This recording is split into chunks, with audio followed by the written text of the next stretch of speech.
our speaker for today.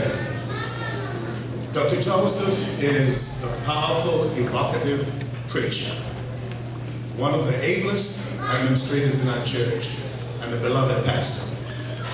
He is a man blessed with a unique ability to make the profound and difficult issues of the Bible easy for even minds like mine to understand. He is the former illustrious president of Lake Region Conference, and even though he's supposed to be retired, and now in his fourth quarter of his life, Pastor Joseph is the pastor of the Stratford Memorial Seventh-day Adventist Church in Chicago, South Side. To long-term friends of Dr. Joseph, like Elder Alfonso Mitchell and Pastor Brewer, who went to school with him, he is known as the man of his word. To others who know him, Charlie Joe is the man with the soft center. To many dynamic preachers, like our very own Pastor Vince, Dr. Joseph is the door through which many of them made it into the gospel ministry. In fact, some of them have been called Charlie's angels. This is the public side of Charlie Joe, the man who hails from Birmingham, Alabama, the man who believed so much in justice that he became a guest of the Mississippi police because he wanted so badly to vote. He is the husband of Vivian Holland Joseph, a woman so classy, so elegant, one you're likely to meet. And the sibling, she comes from a sibling of 15 other members. All 16 of the Hollands attended and graduated from Oakwood College. Vivian is a cook. Charlie, if you look at him, he looks slender, and I have to tell you that the thing that always made me mad about Charlie is that as good as he ate from Vivian's cooking, he never once got an extra pound on his ribs the way good food, seems to stick to mine. Charlie has 3 kids, Dr. Cheryl Sonsu, Chip Joseph, and of course Carla, with whom I've always had a special relationship.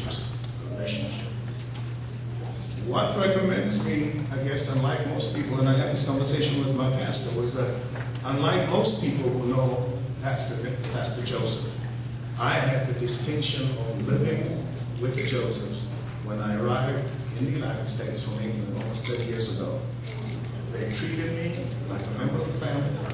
I was adopted into the Josephs family. I ate what they ate. I went wherever they went. And my whole vision got expanded because of Charlie.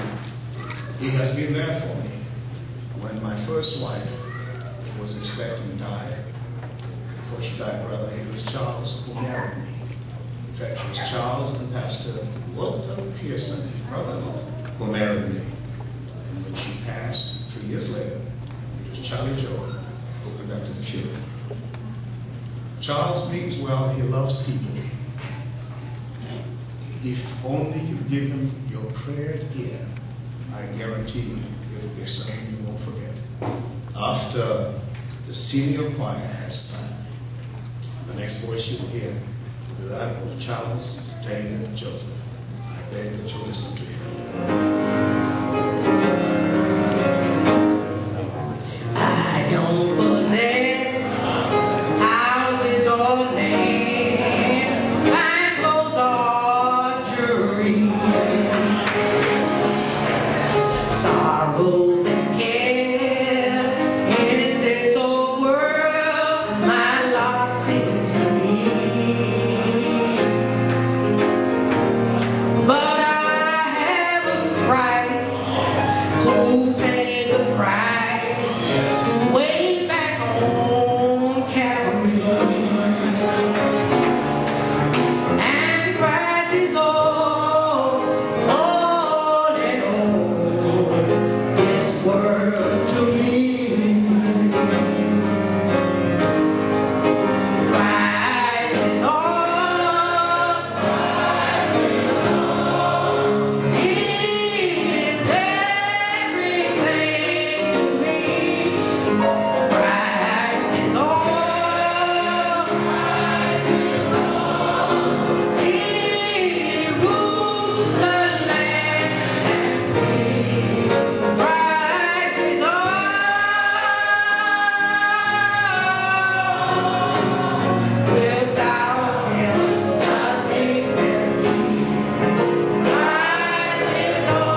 Florida.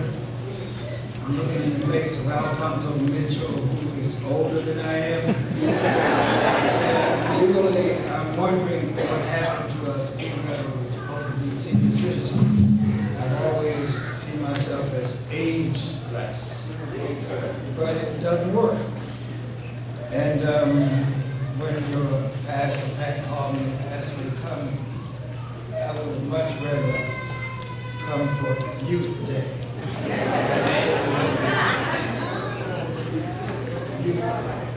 think I remember what that is. But I'm glad to be with you here in Tampa, beautiful city. You know, I landed last night and I looked at some of those homes as you come toward the airport, out on the peninsula, beautiful homes fit right into the shape of the peninsula. And I said, some of Pat members live down there. Talking about that, and it's a beautiful city, beautiful city. I enjoy being here with you. I'm gonna have to take my coat off, you know. I am old, and old people faint, fall out, and all that.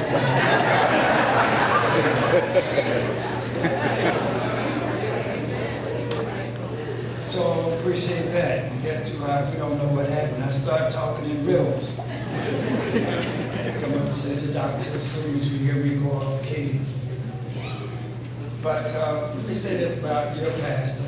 I get too much credit for too many different things. As a matter of fact, when I was a kid, I got more women than anybody else in my family because I got credit for it, you know. That seems to have been my fate. The three boys that were in my family, I always got the credit for doing all the other devils and probably did all of it too. But God is still good, isn't He? Amen. God is still good. He lets us really go through all the things in life. As I was listening to choir sing, Christ is all. I reflected back, you know, my own mom who died at 90. By the way, my grandmother died at 99. My great-grandmother died at 109. My great-great-grandmother died at 119. The oldest lady in the state of Alabama when she died. Now, you know, I want to be around for a while, so whether you like it or not, get used to it. Get over it, you know. I'm in my 72nd year, and I really look good, you know.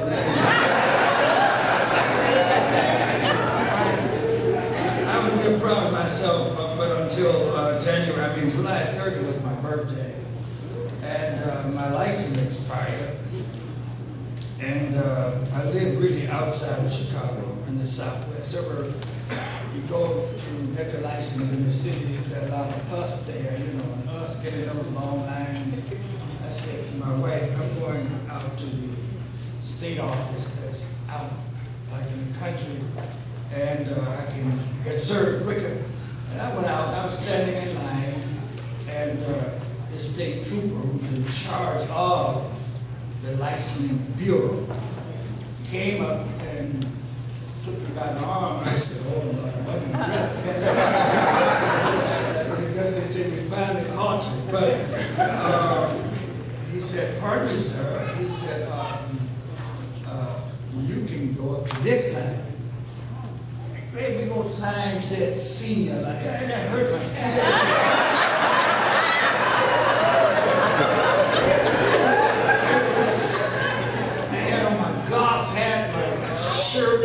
I was dressed in my khakis, you know, the way these young kids dress now. I had it down the pad and I was standing in line and he just pulled me up to the front of the line.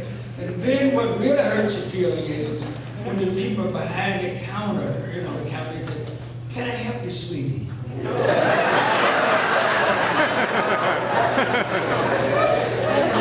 That's really demeaning, isn't it?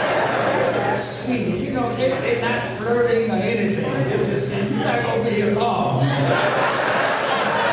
So it'll be nice to you.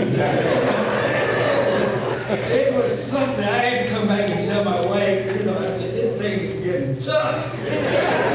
But I guess I just have to consider myself blessed to, you you know, to enjoy all of that. And I have to tell you, we have family reunion. My wife's side is large, as Pat mentioned, there's 16 brothers and sisters. And every year we have family reunion. This year we went to Gatlinburg up in the foothills of Smoky Mountain. And there were 118 of us at family reunion. We do this every year. It's a real blessing for our family. We stay all week. We stay from one Sunday to the next Sunday. We saw the bears and all in the mountains and things like that. But as we were up there, the last Sabbath we were there, they had a celebration for the oldest member in the family. You know, both of our parents are dead, both sides, and the oldest one mentioned was me. So I'm not going back.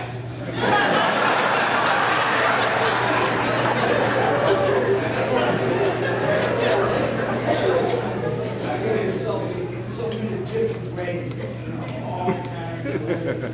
And I don't get y'all to all the children. And the other day I was driving, I got a black Chevy truck that I just got from my grandchildren built. And I had all of them in with the, what you call it, DVD, all these modern things. I don't even know how to operate it, but they were playing Kurt Franklin. And I have no problem with Kurt Franklin. To be honest with you, I have no problem with Kurt, but sometimes I don't understand it. But that's all right. This lady sang my song, you know, Christ is all. I know I'm from the old school. Right up until here, I bet you that. Now look at me.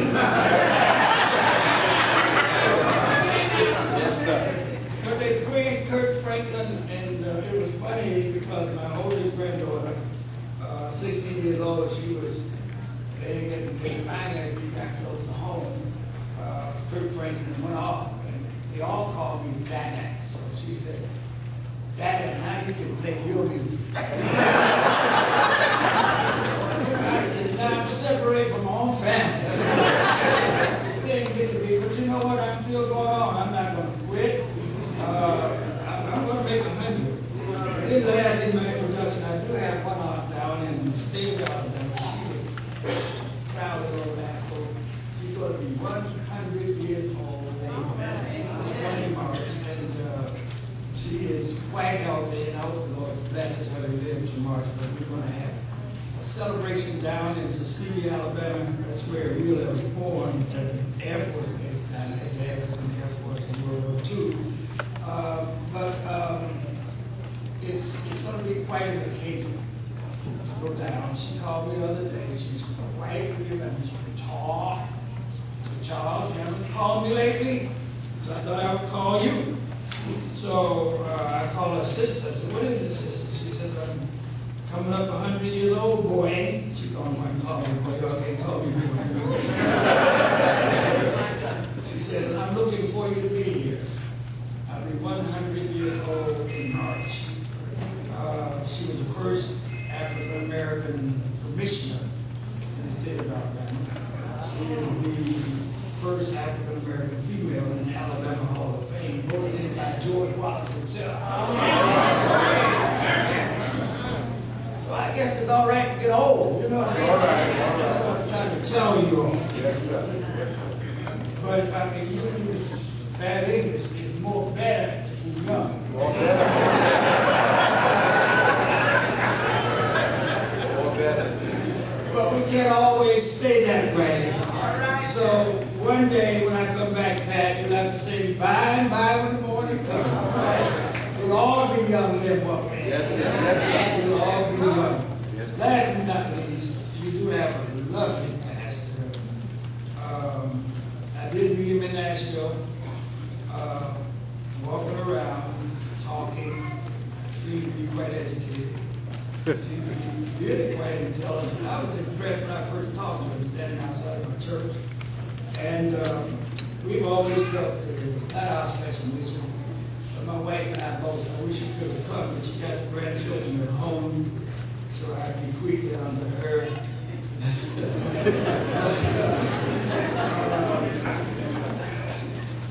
always felt really, I don't know what it is, we didn't go up our way to the track when we came into Nashville when we passed it there. It was just something we felt comfortable in doing. And it just felt good to do that. And sometimes on Saturday we would feed over 30 young kids from Harriet, Tennessee State, Vanderbilt Cat. That was just something we felt really good about doing.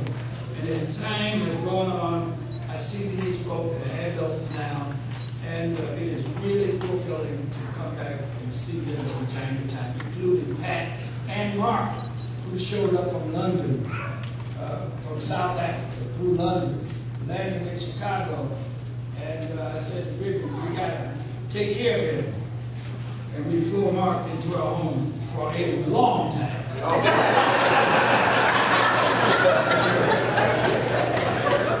Now, Mark is not short on talk.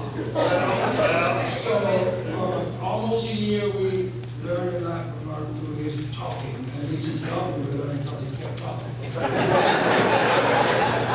We enjoyed him in our home, and he really belongs to us. My wife teases about you all the time, Mark. Mark came to we had 3 kids, 1 son and 2 daughters. And Mark fitted in so perfectly till, you know how kids do, Mark would tell on them. Carla did so-and-so, my wife said, Mark, don't say anything else to me. And Mark just cooled down, he was just like one of ours. But we enjoy him being in our home, and the Lord has really blessed him remarkably. And I'm so thankful that I'm able to be around him. But I tell you this much, then I got to tell you what I got to say from the Bible. Okay. It really, you don't lose anything. You don't lose anything by having an open heart and open mind to anybody. Period. You don't lose anything. And I'm not a braggadocious person, but when I see Pat, you know, sitting behind me, and I saw him at Vanderbilt, I watched his intellect, you know, moving up his doctorate degree. And while I meant a lot to Pat inspired me, you know, I said, if Pat can get a doctorate, I can get a doctorate.